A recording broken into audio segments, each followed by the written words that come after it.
បាទជំរាបសួរពុកម៉ែបងប្អូនបាទថ្ងៃនេះភ្លៀងបាទខ្ញុំចេញទៅលក់អត់បានទេបាទលក់ទឹកកប៉ៅលក់មិនបានទេមិនភ្លៀងចេះណោះបាទនៅផ្ទះជួសជុលកង់អគុយអគិសនីកង់ក្មេងទៅរៀនណាបងប្អូនអរគ្នាបាទកង់នេះវាខូចបាទទិញគ្រឿងបន្លាស់យកមកដូរហើយនេះខ្ញុំចាប់ក្បាលអគុយវិញហើយបាទចាប់ក្បាលអគុយហើយមិនងាយទេបងប្អូនឯកង់នេះបាទកង់របស់ចិនអញ្ចឹងណាមិនងាយធ្វើវាទេបាទ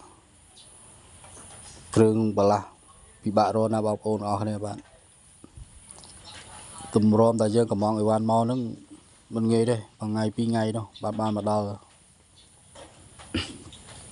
ហើយនេះនៅផ្ទះបាទហើយយើងត្រូវប្រើ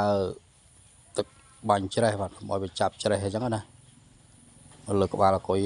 ថ្ងៃក្រោយយើងចង់ដូរផ្លាអគុយពិបាកដោះខ្សែបងប្អូនអរគ្នាបាទហើយវីដេអូនេះខ្ញុំសារបន្តិចបងប្អូនបាទហើយអ្នកលក់ទឹកប៉ៅខែភាសាបងប្អូនហើយលក់មិនបានលុយទេលក់អត់ចំណេញណាមួយនៅរទះអញ្ចឹងណាត្រូវជូនកូនទៅរៀនចុះឡើងព្រោះថាកង់វាខូច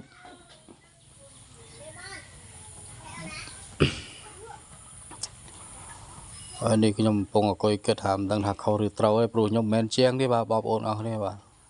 តែយើងរៀនជួសជុលខ្លួនឯងអញ្ចឹងណារៀនធ្វើខ្លួនឯងអញ្ចឹងទៅព្រោះថាកង់នេះយកទៅឲ្យជាម៉ូតូអីជាម៉ូតូកវីក្បាលបាទគាត់ពិបាករកគ្រឿងបន្លាស់អញ្ចឹងណានៅកន្លែងជាម៉ូតូភាគច្រើនតែគ្រឿងបន្លាស់ម៉ូតូទេបាទហើយគ្រឿងបន្លាស់កង់មាននៅណាបាទកង់អគ្គិសនីពិបាកណានៅភ្នំពេញមិនមានបងប្អូនអរគ្នាបាទហើយវីដេអូនេះខ្ញុំសារចុះហើយចេញមកសមិទ្ធផលគឺមិនតាន់សម្រាប់ទេបងប្អូនបាទខ្ញុំទិញខ្សែនិងដុំបតខ្សែកដាលវាខុសគ្នាបាទខុសជើងបាទเราត្រូវផ្ញើឲ្យបានទៅវិញសារជាថ្មីម្ដងទៀតហើយមិនកំពុងភ្លៀងបងប្អូនបាទភ្លៀងខ្លាំងណាស់